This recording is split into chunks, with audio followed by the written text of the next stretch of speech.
आपका जो YouTube channel है वो सिर्फ इंडिया का नहीं, पूरे वर्ल्ड के जो टॉप टेक चैनल्स हैं उनमें से एक है।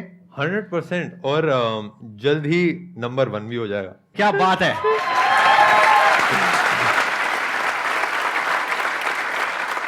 आई बिलीव आप भी लाइक वर्ल्ड के नंबर 1 है ही, और लाइक शेयरिंग आपके साथ इस स्टेज को शेयर करना भी इट्स अ वेरी मेरे लिए एक काफी बड़ी बात है। अरे और क्या मेरे बात को है। एक बहुत ही स्ट्रॉन्ग प्रेजेंस फील हुई ये पूरी ऑडियंस से जो एनर्जी। तो हाँ, मतलब मैं बहुत खुश हूँ। मैं बचपन से ही मेरे को बिल्कुल बोलना नहीं आता था, मैं किसी से बात भी नहीं कर पाता था। बट एक दिन मैंने बस डिसाइड करा कि हाँ, एक चलो वीडियो बनाते हैं, क्योंकि हाँ पुश करना होता है जीवन में, आगे बढ़ना होता है। ये कौन सी ईयर की बात है? ये आई थिंक 2014 की बात है। अच्छा। जब मैंने पहली वीडियो अपनी डाली थी। और उसके बाद स्टेप बाय स्टेप ऐसा हुआ कि जैसे आप भी वीडियो बनाते हैं तो लोगों की हेल्प होती है, और वही फीडबैक वापस आता है कि मैंने भी जब वीडियो बनाई थी एक फ़ोन को रूट कैसे करना है, छोटी चीज़ बनाई थी, वो कुछ लोगों को 10 लोगों को पसंद आई। ऐसे 10 के 20 30 40 50 ऐसे करते रहे, और अब आई थिंक 9-10 साल होने वाले हैं। बट अभी भी वो सेम फीलिंग, अभी भी वो सेम एनर्जी मुझे फील होती है। अच्छा, एक क्वेश्चन है मेरा आपसे, ऑडियंस, इससे पहले कि आपसे कोई क्वेश्चन पूछे। ये मैंने पढ़ा है और सुना है हाँ, काफी जगह पर कि जो टेक यूट्यूबर्स होते हैं उनको बहुत अच्छे पैसे मिलते हैं रिव्यूज करने के। तो क्या ये बात सच है या झूठ है? और अगर सच है तो कितना पैसा मिलता है? मैं एकदम ऑनेस्ट बताता हूँ। रिव्यू करने के पैसे, मतलब जो हमारे मुंह से शब्द निकल रहे हैं वो हमेशा हमारे होते हैं। ब्रांड पे करता है एक स्मार्टफोन को हमारे चैनल के ऊपर सामने दिखाने के लिए, और कभी कभार वो लॉन्च के पहले आ जाता है, बट ज़्यादातर केसेस में वो हमारे ही शब्द होते हैं, और मतलब ब्रांड की इन्वॉल्वमेंट नहीं होती।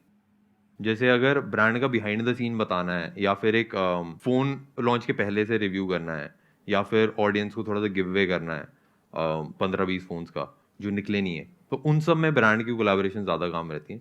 बट हमको ऐसा है कि हमको इतनी ज़रूरत नहीं पड़ती, क्योंकि हमारे और जो हमने चीज़ें बिल्ड करी हैं वो काफ़ी अच्छी हैं, और यूट्यूब एडसेंस से अच्छा खासा पैसा आ जाता है। तो इंडिया के आई थिंक आप टॉप 5 में होंगे if I am not wrong, tech youtubers में in India. Terms of viewership हम नंबर 1 पे होंगे। इन अच्छा। टर्म्स ऑफ सब्सक्राइबर्स हाँ, टॉप 5 में हम कुछ होंगे। मैंने ये चीज नोट करी आपके चैनल पर कि आपके सब्सक्राइबर्स कम हैं लेकिन व्यूज बहुत अच्छे आ रहे हैं।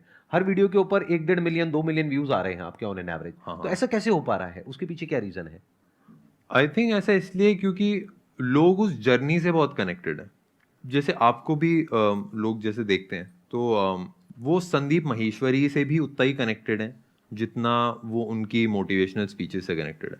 तो राइट। मेरे साथ भी मेरे को ऐसे ही लगता है कि जो ऑडियंस है उसने साथ साथ ग्रो करा है और साथ साथ चीज़ें देखी हैं, तो इसलिए वो समझते हैं कि मैं क्या चीज़ है, क्यों कर रहा हूँ। मैं इंग्लिश से हिंदी में बनाने लगा था, फिर उसके बाद कॉलेज से कैसे कैसे मैंने ग्रो करा है।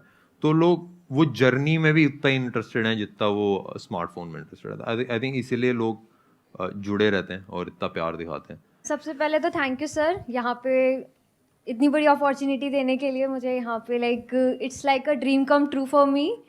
एंड सर, मेरा क्वेश्चन ये है आपसे कि जब आपने अपनी जर्नी शुरू करी तो आपको कई सारी चैलेंजेस फेस करनी पड़ी। लाइक अगर मैं टेक जर्नी की ही बात करूँ तो काफ़ी सारे आपको एरर आए होंगे। लाइक कोई प्रॉब्लम है, स्पेशली टेक्निकल में वर्क करने के लिए आपको ये चीज़ नहीं आ रही, वो चीज़ नहीं आ रही, बुक्स प्रॉपरली गाइडेंस नहीं मिल रही है, फिर भी आपने अपनी कंसिस्टेंसी मेंटेन रखी एक्सटर्नल फैक्टर्स को पीछे छोड़ के। तो वो कैसे करा आपने? मतलब मैं ये जानना चाहती हूँ आपसे। मेरे से ना एक क्वेश्चन पूछा था एक हमारे साथ एक पर्सन काम करता है, उसने कि आप कंसिस्टेंट कैसे हो। आप डेली अपलोड करते हो अपनी वीडियोस या हफ्ते में 1-2 दिन कैसे? हफ्ते में हम 4-5 वीडियोस अपलोड करते हैं, बट एक हफ्ते में हम 30 से 40 पीस ऑफ कंटेंट डाल देते हैं, और सारे बिजनेस भी चला लेते हैं। तो मेरा ये उससे क्वेश्चन था कि आप कब वीडियोस बनाते हो, क्योंकि वो भी वीडियोस बनाता था। तो उसने बोला जब मेरा मन करता है। मैंने बोला जब मन नहीं करता तब क्या करते हो? वो तो तब नहीं बनाता। मैंने बोला जब मेरा मन नहीं करता मैं तब भी बनाता हूँ। तो आई थिंक मैंने इतना दिमाग नहीं लगाया कि मैं कैसा फील कर रहा हूँ, कैसा मेरे को लग रहा है, क्योंकि मैं जेन्युइनली बिलीव करता हूँ कि आपको वो करना चाहिए जिसकी ज़रूरत है, और उससे अगर लोगों की हेल्प हो रही है, चीज़ें लोगों का फ़ायदा हो रहा है, तो मैं उसको कर लेता हूँ और मैं बस करता रहता हूँ। तो आई थिंक वही जो स्ट्रगल है, वही जो बेकार वाला टाइम है, उसी में मज़ा आता है। अब वो स्टोरी है ना कि लाइक मैं ये स्टोरी इसलिए सुना पा रहा हूँ कि लाइक हाँ भाई शुरू में दिक्कत हुई, ये हुई, तो अब सुन के मजा आता है, अब सुन के हंसी आती है। बट अगर मैं वो मेहनत नहीं करी होती तो वो स्टोरी में भी मजा नहीं आता। जैसे दाल चावल है ना, घी तड़का डाल के अगर पड़े रखे हैं, उसको अगर आप रोज खा रहे हो तो मजा नहीं आएगा। बट अगर आपने मेहनत करी, अगर आप जिम विम करा सुबह, उसके बाद जब आप खाओगे ना, तब और ज्यादा मजा आता है। तो मेरे हिसाब से वो मेहनत के बाद ही तो एक्चुअल मजा आता है चीजों को एक्सपीरियंस करने का। तो वो मेहनत इज अ पार्ट, उसमें मतलब उनको भी इंजॉय करना चाहिए मेरे हिसाब से। तो लाइफ में ऐसा बहुत बार होता है जब आपका एक बहुत खराब फेस चल रहा होता है, तब भी आप अपने काम पे टिके रहते हो, आप उसको एक चैलेंज की तरह देखते हो।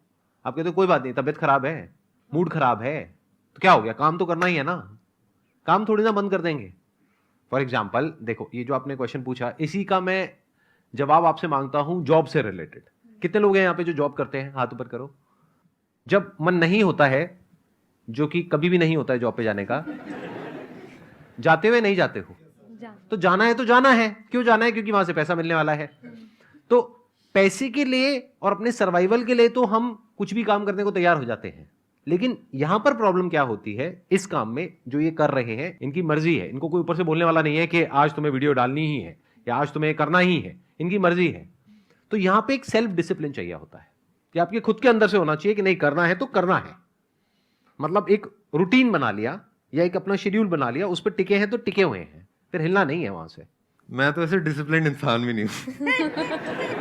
मेरा एक ना 6 महीने का ऐसे पीरियड था जिसमें मैं रात के ना 12 साढ़े 12 बजे वीडियो डाल देता था, और लोगों को लगता था ये तो कोई स्ट्रैटेजी है लग रहा है कि ऐसे एल्गोरिदम में कुछ कर देता है।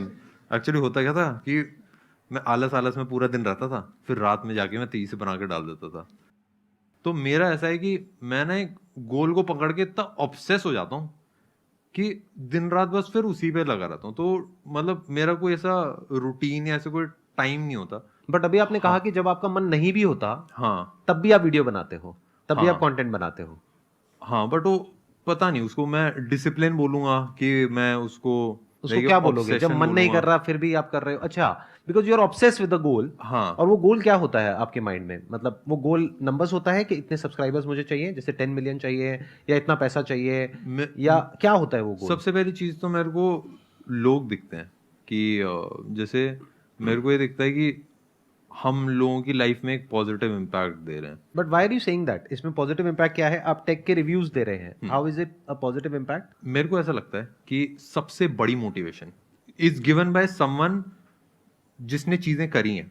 एलोन मस्क जब स्टेज पे खड़ा होके बोलता है तो लोगों के आंसू आ जाते हैं। और कभी कभार वो चीजें भी, मतलब he is not a good speaker, मतलब वो अटक अटक के कैसे बोलते हैं। और मतलब अगर एलोन मस्क से भी ये क्वेश्चन पूछा जाए कि यार मार्स पे आके क्या फायदा होगा, मेरे हिसाब से टेक के बारे में जब हम वीडियोस बनाते हैं, हम एक एनर्जी शेयर कर रहे हैं। और जो मैं चीजें कर रहा हूँ, जो बिजनेसेस मैं बिल्ड कर रहा हूँ, जो चीजें कर रहा हूँ, आई थिंक वो एक ऐसी चीज है जो पॉजिटिव इम्पैक्ट लाती है। और Exactly. जर्नी से जो लोग कनेक्टेड हैं, Right. वो उस पॉजिटिव इम्पैक्ट की तरफ अट्रैक्ट होते हैं। हाँ, I wanted this basically from you, क्योंकि मैं इसीलिए आपको बीच बीच में ना थोड़ा सा तंग कर रहा हूँ ऐसे क्वेश्चंस पूछ करके। तंग तो नहीं हो रहे ना? नहीं सर, मैं खुश हूँ बहुत। ठीक है ना? हाँ, क्योंकि मैं आपसे वो निकलवाना चाहता हूँ जो सबके काफी काम आने वाला है। वो क्या है कि देखो, बेसिकली जो ये कर रहे हैं, हो सकता है उससे पॉजिटिव इंपैक्ट नहीं आ रहा है। जैसे इलॉन मस्क जो कर रहा है, हो सकता है उससे डायरेक्टली कोई पॉजिटिव इंपैक्ट नहीं आ रहा है, बट उसकी जो एनर्जी है उसकी वजह से एक मेजर पॉजिटिव इंपैक्ट आ रहा है। तो इनकी भी जो एनर्जी है दैट इज इन्फेक्शियस। क्योंकि अभी देखो ना कितने कॉन्फिडेंस से बोल रहे हैं कि वर्ल्ड का नंबर 1 मैं टेक यूट्यूबर बनने वाला हूं, मैं ये करने वाला हूं, मैं बिजनेसेस बिल्ड करने वाला हूं। इस एनर्जी की जरूरत है एक्चुअल में, हमारी कंट्री को बहुत जरूरत है। क्योंकि कुछ ऐसे लोगों की जरूरत है जो सिर्फ सेफ्टी, सिक्योरिटी और उसकी बातें ना करें, ऐसी बातें करें जो थोड़ा सा जिसमें पागलपन हो, थोड़ा सा कुछ ऐसा हो कि जो लोगों को सुन करके विश्वास ना हो। ऐसे लोग चाहिए। मैं पूरी दुनिया को एक क्रिएटिव दुनिया देखना चाहता हूँ। मैं देखना चाहता हूँ, एक चीज जो मिसिंग मेरे को लगती है वो है माइंडसेट। तो आपको लग रहा है कि आप वहां पे अपना रोल प्ले अच्छे से कर रहे हो? हाँ, कि लोगों का माइंडसेट थोड़ा सा खुले, दिमाग खुले। हाँ, जिस हिसाब से आप गेस्ट को क्वेश्चन करते हैं, उनके अंदर अंदर की चीजें निकालते हैं, आई थिंक वो मेरे हिसाब से बहुत इंपॉर्टेंट है। क्योंकि मतलब काफी सारे ऐसे एंटरप्रेन्योर्स होते हैं, काफी सारे ऐसे लोग होते हैं जो छुप के काम करते हैं, जो बताते नहीं है चीजें। तो मेरे ख्याल से जब एक स्टेज दिया जाता है और जिस हिसाब से आप उनको क्वेश्चन करके उसी को जैसे हम भी वही करते हैं कि हम मसाला ऐड करते हैं थोड़ा सा, ऐसे हंसी मजाक हो जाता है, तो उस हिसाब से जब ऑडियंस तक पहुंचता है तो आई थिंक उससे ऑडियंस का बहुत फायदा होता है। तो इसके लिए मैं डेफिनेटली आपको अप्रिशिएट करूंगा और मेरे को ये इनिशिएटिव बहुत अच्छा लगा। मेरा क्वेश्चन ये है कि आप कैसे डाउनफॉल्स को हैंडल करते हो और कैसे आप मोटिवेटेड रहते हो। जैसे मेरा भी एक चैनल है, सो अभी मेरे को 1 साल हो चुका है और कुछ 700 समथिंग सब्सक्राइबर्स हैं, बट 1 साल में मैंने 163 वीडियोस अपलोड कर दिए, बट अभी तक सपोर्ट नहीं आया। बट आ जाएगा वो तो कोई दिक्कत नहीं, बट उस चीज़ को कैसे मोटिवेट रखते हो कि आएगा? देखो मैं तो मोटिवेशन में विश्वास नहीं रखता। मेरे हिसाब से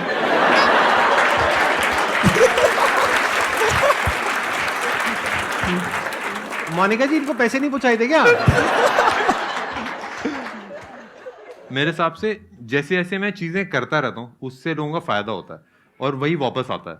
और कभी कभार वो करने में मजा नहीं आता, कभी कभार मतलब मैं कभी कभार क्या 70% ऑफ टाइम मेरे को तो नहीं आता। मैं ज्यादातर ऐसी चीजें करता हूँ जो मुश्किल होती हैं, जिनमें हालत खराब हो जाती है। और कभी कभार ऐसा होता है कि जैसे जिम भी जाते हैं ना, हम जिम जाते हैं तो मेरा तो कभी जिम जाने का मन नहीं करता, मेरा तो कभी एक्सरसाइज करने का मन नहीं करता, बट मैं कर देता हूँ क्योंकि मेरे को पता है कि अगर 100 साल जीना है तो जिम जाना पड़ेगा। और सेम चीज उसके लिए भी है कि जैसे मैं चीजें कर रहा हूँ तो मेरा मन नहीं करता, बट मैं कर देता हूँ ये, और मेरे को फर्क नहीं पड़ता कि मेरा मन कर रहा है कि नहीं कर रहा, मैं तो सोचता भी नहीं। और जब ऑडियंस से रिस्पॉन्स आता है ना, और जब लोगों का फायदा होता है, तब रियलाइज हो जाता है कि हाँ भाई चीजें कर रही है। तो मेरे ख्याल से वो जो वाई है ना, वो सबसे बड़ी मोटिवेशन है। मैं यहाँ पे थोड़ा सा और बिल्ड करूंगा इस क्वेश्चन के आंसर को। आपने बोला कि मेरे को 1 साल हो गया है, मैंने 173 वीडियोस अपलोड कर दिए हैं, अभी तक कुछ हुआ नहीं है, तो मोटिवेटेड कैसे रहे? मतलब तो यहाँ पे मोटिवेशन की नहीं, डीमोटिवेशन की जरूरत है। मोटिवेशन हर जगह काम नहीं आता है। मोटिवेशन तब है जब आप पूरी तरह से टूट गए हो, आप कुछ भी नहीं कर पा रहे हो, उस वक्त आपको मोटिवेशन काम आएगा एक बार उठाने के लिए। लेकिन उठ गए हो, चल पड़े हो, तो आपका गोल इस तरफ है, लेकिन आप मोटिवेटेड होकर के इस तरफ भाग रहे हो, वो मोटिवेशन आपको फायदा दे रहा है, नुकसान कर रहा है? समझ पा रहे हो ना मैं क्या कह रहा हूं? मोटिवेशन सिर्फ अगर आप गिर गए हो और टूट गए हो अंदर से, आपको खड़े करने के काम आएगा। उसके बाद जो इंपॉर्टेंट है वो है अंडरस्टैंडिंग, और मेरी 90% वीडियो इसी बारे में है। तो इन्होंने बिल्कुल ठीक कहा और मैं भी उस बात से एग्री करता हूं कि I also don't believe in motivation. Motivation क्या होता है? टेम्पररी होता है, कुछ दिनों के लिए होता है। तभी तो आप लोगों के ऐसे क्वेश्चंस होते हैं कि सर जब आपकी वीडियो देखते हैं तो बहुत चार्ज अप हो जाते हैं, उसके बाद में तो आपको क्या समझना है कि मैंने ये जो 173 वीडियोस डाली उसमें क्या गड़बड़ करी? ऐसा क्यों है कि व्यूज नहीं आ रहे? जिनके पे आ रहे हैं उसमें ऐसा क्या खास बात है? उनके थंबनेल में ऐसा क्या है? उनके कीवर्ड्स में ऐसा क्या है? उनके टाइटल में ऐसा क्या है? लोग सर्च क्या कर रहे हैं? ऐसा तो नहीं है लोग सर्च कुछ और कर रहे हैं, मैं कुछ और ही वीडियो डाल रहा हूं। तो बेसिकली यहां पर काम आता है questioning mind. You need to question कि ऐसा क्यों हो रहा है, आपको रुक जाना है। गोल इधर है और आप मोटिवेट होकर के भागते चले जा रहे हो। आप कह रहे हो 1 साल हो गया मैं गोल तक पहुंच नहीं पाया हूं, लेकिन अब मैं कैसे मोटिवेट हो जाऊं कि मैं 10 साल तक भागता रहूं? अरे ना भैया, नहीं भागना, डिमोटिवेट हो जाओ, रुक जाओ, अपने आप से क्वेश्चन पूछो, ऐसा क्यों हो रहा है? सक्सेस मिल क्यों नहीं रही है? गोल अचीव हो क्यों नहीं रहा है? और जिनका हो रहा है उनका क्यों हो रहा है? आपको सोचना पड़ेगा, दिमाग लगाना पड़ेगा। अपने इमोशन को साइड में हटाना पड़ता है। कभी कभार लाइक उदासी है, खुशी है, कैसा डिमोटिवेशन है, मोटिवेशन है, उन सबको साइड में हटा के जो रिक्वायर्ड है वो करना चाहिए। और आई थिंक वो सबसे ज्यादा मेरे हिसाब से पावरफुल एक चीज होती है। क्योंकि मैं भी देखता हूँ ना कि लाइक मैं जब खुश होता हूँ तो मैं अच्छा काम नहीं करता, जब मैं उदास होता हूँ तब मैं अच्छा काम नहीं करता, जब मैं डीमोटिवेटेड हूँ, मोटिवेटेड हूँ, तब मैं अच्छा काम नहीं करता। मैं बेस्ट काम तब करता हूँ जब मैं इन सारे इमोशन से परे हो जाता हूँ। ऐसा, और जैसे मैं एक एग्जांपल बताता हूँ जो मैं फील करता हूँ। जैसे माइक टाइसन है, जो वो बॉक्सिंग कर रहा है वहां पे रिंग के अंदर, अगर वो खुश है उस टाइम पे तो वो पिटेगा और अगर जो वर्ल्ड का टॉप का चेस प्लेयर है, जो चेस खेल रहे हैं, तब अगर उदास हैं या खुश हैं तो सही मूव्स नहीं कर पाएगा। सेम कोई भी स्पोर्ट आप देखोगे, जब वो प्लेयर खेल रहा है, जो प्लेयर आगे बढ़ रहा है, तो ना खुश है ना उदास है, वो फोकस्ड है अपनी चीज के ऊपर। तो मैं उस फोकस में विश्वास रखता हूँ और जो नीडेड है वो मैं करने में विश्वास रखता हूँ। मैं लाइक इमोशन में ज्यादा विश्वास नहीं। Thank you so much for coming. It was Thank pleasure meeting you and pleasure talking to you. Thank you sir मेरे को बुलाने के लिए, और थैंक यू आप सब लोगों को इतनी एनर्जी देने के लिए। मतलब जो स्टार्टिंग में चेयर थी ना, मैं तो उसी से खुश हो गया था। Thank you so much. Thank you sir.